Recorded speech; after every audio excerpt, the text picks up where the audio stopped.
Hi friends, ಎಲ್ಲರಿಗೂ ನಮಸ್ಕಾರ. ನಾನು ನಿಮ್ಮ Mahesh. Welcome back to my channel.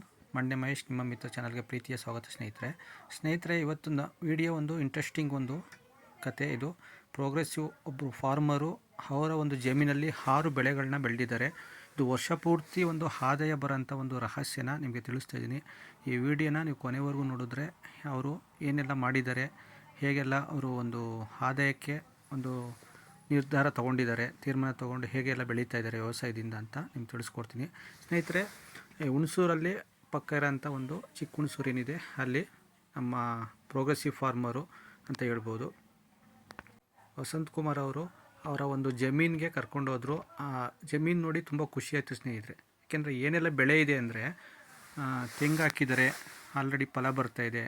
ಅಡಿಕೆ ಕೂಡ ಹಾಕಿದ್ದಾರೆ, ಅದು ಕೂಡ ಫಲ ಬರ್ತಾಯಿದೆ, ಬರೋ ಸ್ಟೇಜಲ್ಲೆಲ್ಲ ಇದೆ. ಅದ್ರ ಮಧ್ಯದಲ್ಲಿ ನಿಮಗೆ ಬಾಳೆ ಕೂಡ ನೆಟ್ಟಿದ್ದಾರೆ. ಬಾಳೆ ಕೂಡ ಆಲ್ರೆಡಿ ಅದು ಕೂಡ ಗೊನೆ ಬರೋ ಮೂಮೆಂಟು ಬಂದಿದೆ, ಕೆಲವೊಂದೆಲ್ಲ ಗೊನೆ ಬಂದಿದೆ. ಜೊತೆಗೆ ಫ್ರೂಟ್ಸ್ ಗಿಡ ಕೂಡ ಹಾಕಿದ್ದಾರೆ. ಏನು ಬೆಣ್ಣೆಹಣ್ಣು ಅಂತ ಹೇಳ್ತೀವಿ, ಬಟರ್ ಫ್ರೂಟು, ಅದು ಕೂಡ ಚಿಕ್ಕ ಚಿಕ್ಕ ಗಿಡ ಹಾಕಿದ್ದಾರೆ. ಅದು ಆಲ್ರೆಡಿ ಫ್ಯೂಚರ್ ಪ್ಲ್ಯಾನ್ ಮಾಡಿದ್ದಾರೆ.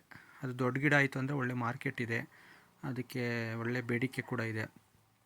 ಹಾಗೆ ಇದೆಲ್ಲ ಮೇಂಟೈನ್ ಮಾಡಿಕೊಂಡು ಜೊತೆಗೆ ವೆಜಿಟೇಬಲ್ ಕೂಡ ಮಾಡ್ತಾಯಿದ್ದಾರೆ. ಬೇರೆ ಕಡೆ ಬೀನ್ಸ್ ಹಾಕಿದ್ದಾರೆ, ಹಾಗೆ ಚಿಲ್ಲಿ ಹಾಕಿದ್ದಾರೆ. ಚಿಲ್ಲಿ ಮಲ್ಚಿಂಗ್ ಎಲ್ಲ ಮಾಡಿ ಮಾಮೂಲಿ ಮೆಣಸಿನ್ಕಾಯಿ ಮತ್ತು ಬುಲೆಟ್ ಮೆಣಸಿನ್ಕಾಯಿ ಎರಡೂ ಕೂಡ ಮಾಡಿದ್ದಾರೆ. ನೋಡ್ತಾ ಇದ್ದೀರಾ, ಚೆನ್ನಾಗಿ ಮೇಂಟೈನ್ ಮಾಡ್ತಾಯಿದ್ದಾರೆ ಸ್ನೇಹಿತರೆ. ಯಾಕೆಂದರೆ ಒಂದೇ ಬೆಳೆ ಮೇಲೆ ಡಿಪೆಂಡ್ ಆಗೋ ಬದಲು ಈ ಥರ ಹಲವಾರು ಬೆಳೆಗಳನ್ನ ನೀವು ಮಲ್ಟಿ ಕ್ರಾಪ್ನ ಪ್ಲ್ಯಾನ್ ಮಾಡ್ತು ಅಂದರೆ, ಒಂದು ಬೆಳೆಯಲ್ಲಿ ನಿಮಗೆ ಇಳುವರಿ ಬಂದಿಲ್ಲ ಅಂದರೆ ಇನ್ನೊಂದು ಬೆಳೆಯಲ್ಲಿ ತೊಗೋಬೋದು. ಇಲ್ಲ ಇನ್ ಕೇಸ್ ಆ ಬೆಳೆಯಲ್ಲಿ ಏನಾದರೂ ನಿಮಗೆ ರೇಟ್ ಸಿಕ್ಕಿಲ್ಲ ಅಂದರೂ ಕೂಡ ಬೇರೆ ಬೆಳೆಯಲ್ಲಿ ಸಿಗುತ್ತೆ. ನಿಮಗೆ ಹಾಗಂತ ಲಾಸಸ್ ಏನಿರುತ್ತೋ ಅದನ್ನು ತಡಿಲಿಕ್ಕೆ ಇದೊಂದು ಮಾರ್ಗ. ಒಳ್ಳೆ ಬೇಡಿಕೆ ಬಂತು ಅಂದರೆ, ಒಳ್ಳೆ ರೇಟ್ ಬಂತು ಅಂದರೆ ಎಲ್ಲರೂ ಕೂಡ ಸಕ್ಸಸ್ ಆಗ್ಬೋದು. ಹಾಗೆ ವಾರ್ಷಿಕ ಬೆಳೆ ಕೂಡ ಇದೆ. ತೆಂಗಿರ್ಬೋದು, ಅಡಿಕೆ ಇರ್ಬೋದು, ಬಾಳೆ ಇರ್ಬೋದು. ಇದು ವರ್ಷದ ಬೆಳೆ ಇರುತ್ತೆ. ನಿಮಗೆ ಮೆಣಸಿನಕಾಯಿನಲ್ಲೆಲ್ಲ 3 ತಿಂಗಳು 4 ತಿಂಗಳು ಬೆಳೆ ಇರುತ್ತೆ. ಅದು ಕೂಡ ನಿಮ್ಮ ಮಧ್ಯ ಇನ್ಕಮ್ ಥರ ಅಂತ ಬೆಳೆ ಆಗಿರುತ್ತೆ. ಜೊತೆಗೆ ಬೀನ್ಸ್ ಕೂಡ ಹಾಕಿದ್ದಾರೆ. ಬೀನ್ಸು ಕೂಡ ನಿಮಗೆ 3 ರಿಂದ 4 ತಿಂಗಳು ಬೆಳೆ ಇರುತ್ತೆ. ಹಾಗಾಗಿ ನಿಮಗೆ ವರ್ಷ ಪೂರ್ತ ನಿಮಗೆ ಆದಾಯಕ್ಕೆ ಯಾವುದೇ ರೀತಿ ಕೊರತೆ ಇರಲ್ಲ. ಹಾಗೆ ಹಣ್ಣು ಕೂಡ ಹಾಕಿದ್ದಾರೆ, ಬಟರ್ ಫ್ರೂಟು. ಅದು ಒಂದು ಸಲ ನಿಮಗೆ ಫಲ ಸ್ಟಾರ್ಟ್ ಆಯಿತು ಅಂದರೆ ಸ್ನೇಹಿತರೆ, 3 ರಿಂದ 5 ವರ್ಷಕ್ಕೆ ನಿಮಗೆ ಫಲ ಸ್ಟಾರ್ಟ್ ಆಗುತ್ತೆ. ಚಿಕ್ಕ ಗಿಡ ಹಾಕಿದ್ದೀರ ಅಂದರೆ ಅಲ್ಲಿಂದ ನಿಮಗೆ ಪ್ರತಿ ವರ್ಷ ಕೂಡ ಅದು ಫಲ ಬಿಡ್ತಾ ಇರುತ್ತೆ. ಹಾಗಾಗಿ ಅದು ಹಣ್ಣು ಹೆಲ್ತಿ ಫ್ರೂಟ್ ಆಗಿರುತ್ತೆ. ಯಾವುದೇ BP ಶುಗರ್ ಇದ್ದರೂ ಕೂಡ ಪ್ರತಿಯೊಬ್ಬರೂ ಕೂಡ ಚಿಕ್ಕ ಮಗುವಿಂದ ದೊಡ್ಡವರವರೆಗೂ ಕೂಡ ಅದನ್ನು ಉಪಯೋಗಿಸ್ಬೋದು. ಯಾವುದೇ ರೀತಿ ನಿಮಗೆ ಬ್ಯಾಡ್ ಕೊಲೆಸ್ಟ್ರಾಲ್ ಅಂತ ಇರಲ್ಲ. ಅದರಲ್ಲಿ ಹೆಲ್ತಿ ಒಂದು ಫ್ರೂಟ್ ಇರುತ್ತೆ. ಹಾಗಾಗಿ ಕೆಲವೊಂದು ಹಣ್ಣುಗಳನ್ನ ಕೆಲವೊಂದು ಆರೋಗ್ಯ ಸಮಸ್ಯೆ ಇರೋಂಥವ್ರು ತಿನ್ನಬೇಡಿ ಅಂತ ಡಾಕ್ಟ್ರು ಸಜೆಸ್ಟ್ ಮಾಡ್ತಾರೆ. ಬಟ್ ಈ ಫ್ರೂಟ್ಸು ಪ್ರತಿಯೊಬ್ಬರು ಕೂಡ ಯೂಸ್ ಮಾಡ್ಬೋದು. ಹಾಗಾಗಿ ಇದು ಪ್ಲಸ್ ಪಾಯಿಂಟು. ಮತ್ತು ಬೇಡಿಕೆ ಕೂಡ ಚೆನ್ನಾಗಿದೆ ಸ್ನೇಹಿತರೆ. ಇದು ಜ್ಯೂಸ್ ಮಾಡ್ಬೋದು ಮತ್ತು ಹಾಗೆ ತಿನ್ಬೋದು. ಹಣ್ಣೆಲ್ಲ ಆದಮೇಲೆ ಇನ್ನು ಬೇರೆ ಬೇರೆ ನಿಮಗೆ ರೀತಿಯಲ್ಲಿ ಇದನ್ನು ಉಪಯೋಗಿಸ್ಕೋಬೋದು. ನೋಡಿ, ಇಷ್ಟೆಲ್ಲ ಬೆಳೆಗಳನ್ನ ಬೆಳೆದಿದ್ದಾರೆ. ಜೊತೆಗೆ ಸಾಲದು ಅಂತ ಅವರು ಆಲ್ರೆಡಿ ಜಾಬು ಕೂಡ ಮಾಡ್ತಾಯಿದ್ದಾರೆ. ಜಾಬ್ ಮಾಡಿಕೊಂಡು ವ್ಯವಸಾಯ ಕೂಡ ಮೇಂಟೈನ್ ಮಾಡಿಕೊಂಡು ಸುಮಾರು 5 ರಿಂದ 10 ಎಕರೆವರೆಗೂ ಅವ್ರ ಪ್ಲ್ಯಾನಿಂಗ್ ಇದೆ ವ್ಯವಸಾಯ ಮಾಡಲಿಕ್ಕೆ. ರೈತರು ಒಂದೇ ಬೆಳೆ ಇಲ್ಲ ಎರಡೇ ಬೆಳೆ ಮೇಲೆ ಡಿಪೆಂಡ್ ಆಗೋ ಬದಲು ಈ ಥರ ಹಲವಾರು ಬೆಳೆಗಳನ್ನ ಮಾಡೋದ್ರಿಂದ ನಿಮಗೆ ತುಂಬ ಒಂದು ಉತ್ತಮವಾದ ಆದಾಯನ ಗಳಿಸ್ಬೋದು. ಇವರು ಸಾಕಷ್ಟು ಜನಕ್ಕೆ ಮಾದರಿಯಾಗಿರ್ತಾರೆ. ಹಾಗಾಗಿ ಯಾರೆಲ್ಲ ವ್ಯವಸಾಯನ ಮಾಡ್ತಾಯಿದ್ದೀರಾ, ಇಲ್ಲ ವ್ಯವಸಾಯದಲ್ಲಿ ಲಾಸ್ ಆಗ್ತಾಯಿದೆ, ನನಗೆ ಗ್ರೋತ್ ಆಗ್ತಾಯಿಲ್ಲ ಅನ್ನೋರು ಖಂಡಿತ ಈ ವಿಡಿಯೋನ ನೋಡಿ. ಮತ್ತು ಲಾಸ್ಟಲ್ಲಿ ಅವರು ಜಮೀನಿಗೆ ಭೇಟಿ ಕೊಟ್ಟಾಗ ಮಾತಾಡಿರೋಂಥದ್ದು ಅದು ಕೂಡ ನೀವು ಕೇಳಿಸ್ಕೋಬೋದು. ನೋಡಿ, ಕೃಷಿ ಬಗ್ಗೆ ಹೆಚ್ಚು ಮಾಹಿತಿ ನಿಮಗೆ ಕೊಡಲಿಕ್ಕೆ ಅಂತಲೇ ಈ ಒಂದು ವಿಡಿಯೋನ ರೈತರ ಜಮೀನಿಗೆ ಹೋಗಿ ಮಾಡಿರೋಂಥದ್ದು. ಅವರು ಕೂಡ ಎಲ್ಲ ಎಕ್ಸ್ಪ್ಲೈನ್ ಮಾಡ್ತಾಯಿದ್ದಾರೆ. ನೋಡಿ, ಇದು ಬಟರ್ ಫ್ರೂಟ್ ಹಣ್ಣು ಗಿಡ, ಇನ್ನೂ ದೊಡ್ಡ ಗಿಡ ಆಗಿಲ್ಲ, ಚಿಕ್ಕ ಗಿಡ ಇದೆ ಸ್ನೇಹಿತರೆ. ಹಾಗಾಗಿ ಯಾರೆಲ್ಲ ಸ್ವಂತ ಜಮೀನು ಇಟ್ಕೊಂಡಿದ್ದೀರಾ ಈ ಥರ ಪ್ಲ್ಯಾನ್ ಮಾಡ್ಕೊಳ್ಳಿ. ಆವಾಗ ನಿಮಗೆ ಫ್ರೂಟ್ಸ್ ಗಿಡಗಳೆಲ್ಲ ಹಾಕೊಳ್ಳೋಂಥದ್ದು ಇರ್ಬೋದು. ವಿನೂತವಾಗಿ ಈಗ ಎಲ್ಲ ಹೈಬ್ರಿಡ್ ತಳಿಗಳೆಲ್ಲ ಇದ್ದಾವೆ. ಅವೆಲ್ಲ ಪ್ಲ್ಯಾನ್ ಮಾಡಿಕೊಂಡು ನೀವು ಸ್ವಂತ ಜಮೀನಲ್ಲಿ ಇಟ್ಕೊಂಡಿದ್ದೀರಾ ಅಂದರೆ 100% ಮಗು ಥರ ನೀವು ಸಾಕಿದ್ದೀರಾ ಕೆಲವೊಂದು ವರ್ಷಗಳು ಅಂದರೆ, ಅದಾದ ನಂತರ ನಿಮಗೆ ಪ್ರತಿ ವರ್ಷ ಅದರಿಂದ ಆದಾಯನ ಲಕ್ಷಾಂತರ ರೂಪಾಯಿ ಹಣನ ಗಳಿಸ್ಬೋದು ನೀವು. ಮತ್ತು ಕೆಲವೊಂದು ಏನಾಗುತ್ತೆ, ಎಲ್ಲರೂ ಹಾಕೋ ಬೆಳೆನೇ ಹಾಕೋ ಬದಲು ಕೆಲವೊಂದು ಅಂದರೆ ಡಿಫ್ರೆಂಟ್ ಬೆಳೆನ ಸೆಲೆಕ್ಟ್ ಮಾಡ್ಕೋಬೋದು. ಯಾಕೆ ಹೇಳ್ತೀನಿ ಅಂದರೆ, ನೋಡಿ, ನಮ್ಮ ಈ ಹುಣಸೂರು ಭಾಗದಲ್ಲಿ ಎಲ್ಲ ರೈತರುಗಳು ಕೂಡ ಟೊಬಾಕೊ ತಂಬಾಕು ಏನಿದೆಯೋ ತಂಬಾಕು ಮೇಲೆ ತುಂಬ ಡಿಪೆಂಡ್ ಆಗಿದ್ದರು.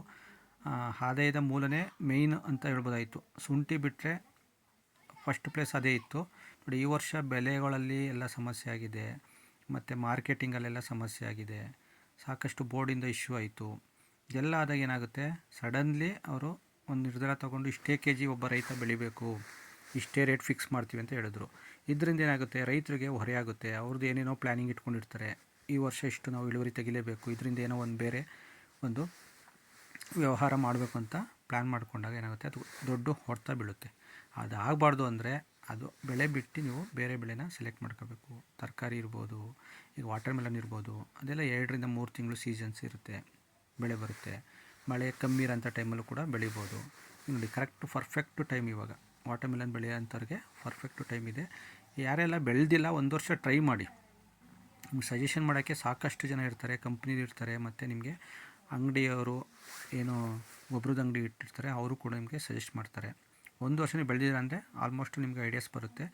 ಅದರಿಂದ ನಿಮಗೆ ಏನು ವಾರ್ಷಿಕ ಬೆಳೆ ಶುಂಠಿ ಇರ್ಬೋದು, ಟೊಬಾಕೊ ಇರ್ಬೋದು, ವರ್ಷ ಎಲ್ಲ ಕಾಪಾಡಿಕೊಂಡು ಖರ್ಚು ಮಾಡಿಕೊಂಡು ಟೆನ್ಷನ್ ತೊಗೊಂಡು ಬೆಳೆದು ನೀವು ದುಡಿಮೆ ಮಾಡ್ತಿರೋ, ಕರೆಕ್ಟಾಗಿ ನೀವು ಪ್ರಾಪರಾಗಿ ಪ್ಲ್ಯಾನ್ ಮಾಡ್ತು ಅಂದರೆ 2 ರಿಂದ 3 ತಿಂಗಳೊಳಗಡೆ ನೀವು ಕಲ್ಲಂಗಡಿನಲ್ಲಿ ಅಷ್ಟು ಹಣನ ಸಂಪಾದನೆ ಮಾಡ್ಬೋದು ಸ್ನೇಹಿತರೆ.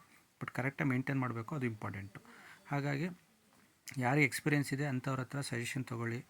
ಅವರೆಲ್ಲ ನಿಮಗೆ ಜಮೀನಿಗೆ ಬಂದು ವಿಸಿಟ್ ಕೊಡ್ತಾರೆ, ಅಂಗಡಿಯವ್ರು ಕೂಡ ವಿಸಿಟ್ ಕೊಡ್ತಾರೆ.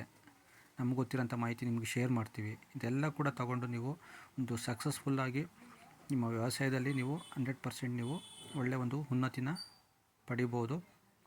ಹಾಗಾಗಿ ಎಲ್ಲರೂ ಕೂಡ ಡಿಫ್ರೆಂಟ್ ಪ್ಲ್ಯಾನ್ ಮಾಡಿ ಎಲ್ಲರೂ ಬೆಳೀತಾರೆ ಅಂದ್ಬಿಟ್ಟು ಅದೇ ಬೆಳೆನ ಬೆಳೆಯೋ ಬದಲು ಈಗ ಡ್ರ್ಯಾಗನ್ ಫ್ರೂಟು ಸುತ್ತಮುತ್ತ ಹುಡ್ಕೋರೆ 1-2 ಫ್ಲ್ಯಾಟ್ ಸಿಗ್ಬೋದು ಸ್ನೇಹಿತರೆ. ನೋಡಿ, ಅದೆಲ್ಲ ಒಳ್ಳೆ ಇನ್ಕಮ್ ಇದೆ.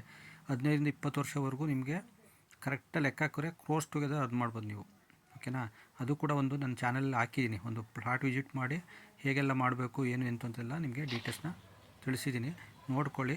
ಹಾಗೆ ರೈತರು ಮಾತಾಡಿರೋಂಥದ್ದು ನಿಮಗೆ ಫ್ಲ್ಯಾಟಲ್ಲಿ ಇದೆ, ಕೇಳಿಸ್ಕೊಳ್ಳಿ. ಈ ಒಂದು ವಿಡಿಯೋ ಇಷ್ಟ ಆಯಿತು ಅಂದರೆ ಲೈಕ್ ಮಾಡಿ, ಶೇರ್ ಮಾಡಿ, ಏನೇನು ಬೆಳೆ ಇದೆ ಸರ್, ಸಪೋರ್ಟ್ ಮಾಡಿ. ಏನೇನು ಬೆಳೆ ಇದೆ ಇಲ್ಲಿ? Thank you so much. ಕೊನೆವರೆಗೂ ನೋಡಿ, ನಿಮಗೆ ಮಾತಾಡೋದು ಬಟರ್ ಫ್ರೂಟು, ಆಮೇಲೆ ಏಲಕ್ಕಿ. ನೀವೇ ಮೇಂಟೈನ್ ಮಾಡೋದಾ? ನೀವೇ ಮೇಂಟೈನ್ ಮಾಡೋದಾ, ಯಾರೋ ಇದ್ದಾರಾ? ಎಲ್ಲ ಏನು ಮೇಂಟೈನ್ ಏನಿಲ್ಲ ಸರ್, ಸತ್ಯ ಹೊಡಿಬೇಕು, ಹೊಡ್ಕೊಳ್ಳೋದು, ನೀರು ಎಲ್ಲ ಕಡೆ ವಾರ್ತಿರ್ತಾ ಹೋಗ್ತದೆ. ಓಕೆ, ಚೆನ್ನಾಗಿ ಮೇಂಟೈನ್ ಮಾಡಿದ್ದೀರಾ. ಮತ್ತು ತೆಂಗಿನ ತೋಟ ಇದೆಯಲ್ಲ, ಹಂಗಾಗಿ ಜಾಸ್ತಿ ಬಿಸಿಲು ಬೀಳಲ್ಲ ನಿಮಗೆ, ನೆರಳು ಅದೇ ಇರುತ್ತೆ. ಚೆನ್ನಾಗಿ ಬಂದಿದೆ, ಸೂಪರೇ ಬೆಳೆಸಿದ್ದೀರಾ. ಒಳ್ಳೆ ಮಾರ್ಕೆಟ್ ಇದೆಯಾ? ಒಳ್ಳೆ ಮಾರ್ಕೆಟ್ ಇದೆ. ಏನು ತೊಂದರೆ? ಅದು ಹೆಲ್ತಿ ಫ್ರೂಟ್, ಅದು ಪ್ರತಿಯೊಬ್ಬರು ಯೂಸ್ ಮಾಡ್ಬೋದು. BP ಶುಗರ್ ಇರೋರು ಕೂಡ ಯೂಸ್ ಮಾಡ್ಬೋದು. ಬ್ಯಾಡ್ ಕೊಲೆಸ್ಟ್ರಾಲ್ ಅಂತ ಇರಲ್ಲ ಅದರಲ್ಲಿ. ಹಾಂ, ಇದು ಈಗೇನು ತೊಂದರೆ ಇಲ್ಲ.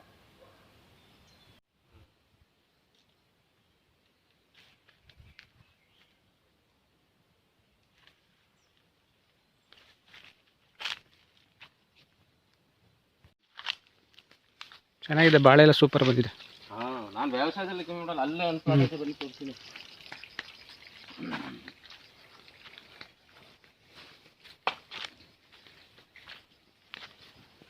ನಿಮಗೆ ಮಳೆಗಾಲದಲ್ಲಂತೂ ಯಾವುದೇ ಕಾರಣಕ್ಕೂ ಯೂಸ್ ಮಾಡಬಾರ್ದು.